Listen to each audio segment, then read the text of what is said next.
मैं एक चीज बता दूं कि आपको जो है एम्प्लॉयर की स्पॉन्सरशिप की जरूरत नहीं है। EB2 का मतलब ही यही है कि employment based preference two program. ये दो चीजें अगर आपके पास हैं तो आप इस इमिग्रेशन प्रोग्राम में अप्लाई कर सकते हैं। अस्सलामु अलैकुम, मैं उम्मीद करता हूं कि आप सब ठीक ठाक होंगे, खैर खैरियत से होंगे। अच्छा तो भाई आज की वीडियो में हम US immigration program EB2 national interest waiver program को जो है डिस्कस करने जा रहे हैं। ये यूएस का एक ऐसा इमिग्रेशन प्रोग्राम रिसेंटली लॉन्च हुआ है कि जिसके थ्रू आप बहुत ही जल्दी ग्रीन कार्ड जो है यूएस का हासिल कर सकते हैं। आज की वीडियो में इस पूरे इमिग्रेशन प्रोग्राम को मैं डिटेल में एक्सप्लेन करूंगा, क्या क्या कैटेगरीज हैं इसमें, कौन कौन लोग इसके लिए अप्लाई कर सकते हैं, step by step application process आपको बताऊंगा, कितनी फीस आपकी लगेगी अगर आप इस प्रोग्राम के लिए अप्लाई करते हैं और कितने टाइम में जो है ना आपको ग्रीन कार्ड मिल जाएगा। ये सारी बातें जो है ना आज की वीडियो में डिस्कस करेंगे। इंपॉर्टेंट वीडियो है, अगर इस प्रोग्राम को आपने डिटेल में समझना है तो एक ये वीडियो है, इसमें मैं पूरा एक्सप्लेन कर दूंगा। एंड तक देखिएगा और फिर अपना फीडबैक मुझे जरूर दीजिएगा। अगर आपके रिश्तेदार या दोस्त अहबाब अमेरिका जाना चाहते हैं तो ये वीडियो उनके साथ लाजमी शेयर कीजिएगा और अगर चैनल पर नए आए तो चैनल को जो है जरूर सब्सक्राइब कर लीजिएगा। EB2 जो है बेसिकली एक ऐसा इमिग्रेशन प्रोग्राम पहले यूएस ने लॉन्च किया था कि जिसमें आपको एम्प्लॉयर स्पॉन्सर करता था जॉब, उसके बाद आप लेबर सर्टिफिकेशन प्रोसेस से गुजरते थे। ये समझ लें कि ये एक उसी प्रोग्राम की एक्सटेंशन है। इसमें नेशनल इंटरेस्ट वेवर NIW क्यों ऐड किया इन्होंने, कोई भी ऐसा बंदा जो कि अमेरिका के लिए फायदेमंद हो सकता है उसके लिए बेसिकली ये प्रोग्राम लॉन्च किया है। अब नेशनल इंटरेस्ट वेवर में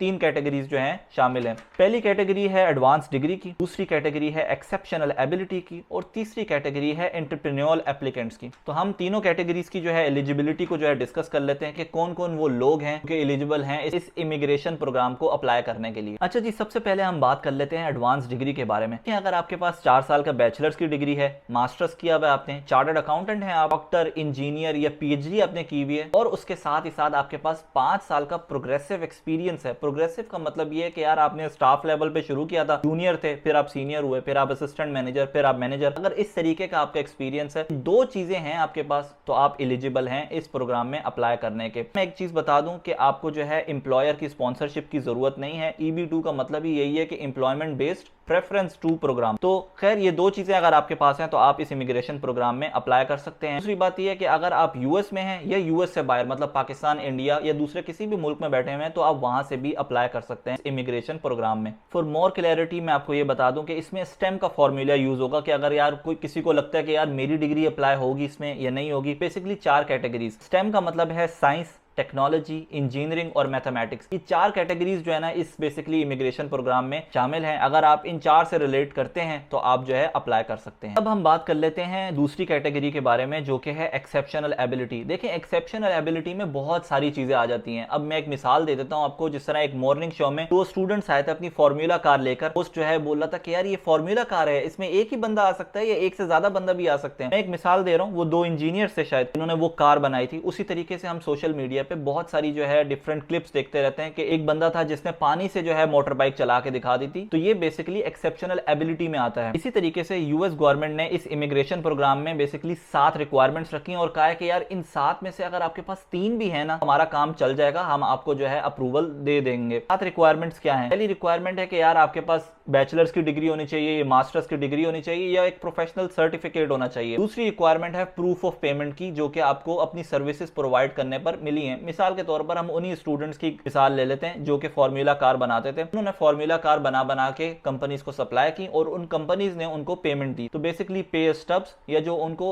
सैलरीज मिली हैं या जो पेमेंट्स मिली हैं उस सर्विसेज प्रोवाइड करने के अगेंस्ट वो एविडेंस होना चाहिए। तीसरा है हमारे पास लाइसेंस, जिस तरह लाइसेंस टू प्रैक्टिस होता है डॉक्टर्स का। चौथा है मेंबरशिप, जिस तरह चार्टर्ड अकाउंटेंट्स क्वालिफाई जब करते हैं तो उनको मेंबरशिप मिलता है ICAP की तरफ से। चौथी कैटेगरी इसमें आ जाएगी। पांचवी रिक्वायरमेंट है letters showing 10 years of experience, 10 साल का जो है तजुर्बा होना चाहिए। छठा है official acknowledgement by peers, government agencies, related organisations. तब गवर्नमेंट ऑर्गेनाइजेशंस ने या आपके साथ वाले दोस्तों ने ही आपके बारे में लेटर लिख के बताया है यार इनकी सर्विसेज बहुत अच्छी हैं, मतलब आपके बारे में अच्छी रिकमेंडेशंस दिए कि ये बंदा इतना टेक्निकली साउंड है कि यार ये अमेरिका के लिए बहुत फायदेमंद हो सकता है। और सातवीं आखिरी जो रिक्वायरमेंट है वो है other relevant proof of eligibility. अगर ये 6 में से आपको कुछ भी नहीं मिल रहा, सातवां आपको लगता है कि यार ये वाली चीज मैं बताऊंगा ना तो मेरा तो काम हो जाएगा, तो वो 7वां कुछ भी आप बता सकते हैं। अच्छा जी, अब बात कर लेते हैं अपनी तीसरी कैटेगरी के बारे में, और वो है एंटरप्रेन्योर एप्लीकेंट्स। तो बेसिकली अगर कोई बंदा ख्वाहिशमंद है कि यार मैं अमेरिका में जाके अपना बिजनेस स्टार्ट करूं और उसको ये लगता है कि मेरा बिजनेस अमेरिका को फायदा देगा, नेशनल इंटरेस्ट में है मेरा बिजनेस, तो यार वो जो है इस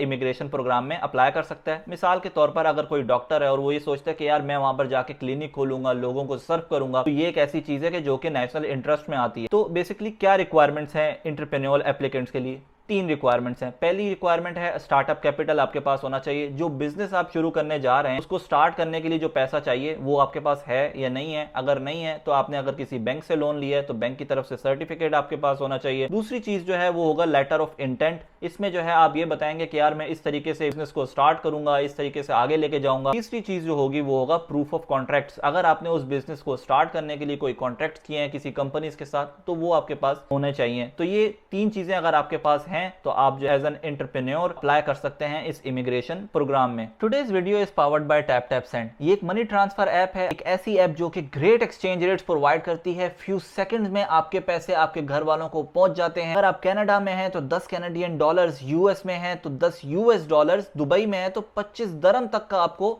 बोनस मिलेगा अपने पहले ट्रांसफर पर, अगर आप मेरा प्रोमो कोड ए हाफिज यूज करेंगे। तो भाई इंतजार किस बात का है, आज ही अपने घर वालों को रेमिटेंस भिजवाएं और मेरा प्रोमो कोड ए हाफिज यूज करना मत भूलिएगा। इस वीडियो का सबसे इंपॉर्टेंट पार्ट, इस इमिग्रेशन प्रोग्राम के लिए अप्लाई कैसे किया जाता है। सबसे पहले तो देखें, आपको एक इमिग्रेशन कंसल्टेंट को हायर करना पड़ेगा, एक ऐसा इमिग्रेशन कंसल्टेंट के जिसका सक्सेस रेट बहुत अच्छा हो। उस इमिग्रेशन कंसल्टेंट को आप अपने तमाम रिक्वायर्ड डॉक्यूमेंट्स प्रोवाइड करेंगे। उन तमाम रिक्वायर्ड डॉक्यूमेंट्स के अलावा वो आपसे रिकमेंडेशन लेटर भी मांग सकता है। ये सिर्फ उन कैंडिडेट्स के लिए चाहिए होते हैं कि जिनका केस थोड़ा वीक होता है, तो फिर रिकमेंडेशन लेटर आपको गवर्नमेंट से, अपने एम्प्लॉयर से, अपने पीयर से लेकर जो है प्रोवाइड करना होता है ताकि आपका केस थोड़ा स्ट्रांग हो जाए। एक मरतबा आप ये सारे डॉक्यूमेंट्स प्रोवाइड कर देंगे तो आपका कंसल्टेंट आपके लिए जो है पिटीशन फाइल कर देगा। वो पिटीशन फाइल करने के बाद एप्लीकेशन जो सबमिट होगी वो सबमिट होगी I-140 फॉर्म पर। I-140 फॉर्म के साथ ये सारे डॉक्यूमेंट्स और USCIS की एप्लीकेशन फी जो है सबमिट होगी। ये सबमिट करने के बाद आपको कुछ महीने वेट करना पड़ेगा। अगर आपने जो है प्रीमियम एप्लीकेशन सबमिट की है जो कि $25 जिसके लिए एक्स्ट्रा पे करने पड़ते हैं, वो आप सबमिट करते हैं तो आपको रिजल्ट कुछ ही हफ्तों में मिल जाएगा। एक मरतबा आपकी I-140 का फॉर्म अप्रूव हो जाता है, एप्लीकेशन एक्सेप्ट हो जाती है, तो आपका कंसल्टेंट I-485 फॉर्म के थ्रू आपका स्टेटस जो है अपडेट कर देगा। और ये भी हो सकता है USCIS जो डिपार्टमेंट है वो आपको RFE रिक्वेस्ट फॉर एविडेंस की ईमेल भी भेज सकता है कि हमें जो है फर्दर एविडेंस चाहिए। अगर आपको ईमेल आती है तो आपको परेशान होने की जरूरत नहीं है, क्योंकि ये नॉर्मली आ जाती है। ये कनाडा में भी जब आप इमिग्रेशन के लिए अप्लाई करते हैं तो ये अक्सर लोगों को आती है कि यार हमें फर्दर डॉक्यूमेंटेशन चाहिए या फर्दर एविडेंस चाहिए। तो इसमें आपका कंसल्टेंट आपकी मदद करेगा और वो आपको बताएगा कि कौन कौन से डॉक्यूमेंट्स जो है चाहिए होंगे, तो परेशान होने की जरूरत नहीं है। एक मरतबा आपका I-485 पे स्टेटस अपडेट हो गया, उसके बाद आपने मेडिकल एग्जाम देना है, उसके बाद वो आपको इंटरव्यू के लिए बुला सकते हैं। ये भी कुछ लोगों को बुलाया जाता है, कुछ लोगों को नहीं बुलाया जाता, जिनसे इन्होंने एक्स्ट्रा कुछ इन्फॉर्मेशन हासिल करनी होती है, इनको जो है इंटरव्यू के लिए बुलाते हैं। ये मरतबा आपने इंटरव्यू दे दिया, उसके बाद तकरीबन 1.5 साल के वक्फे के बाद आपको ग्रीन कार्ड मिल जाएगा। ये बेसिकली पूरा प्रोसेस है EB2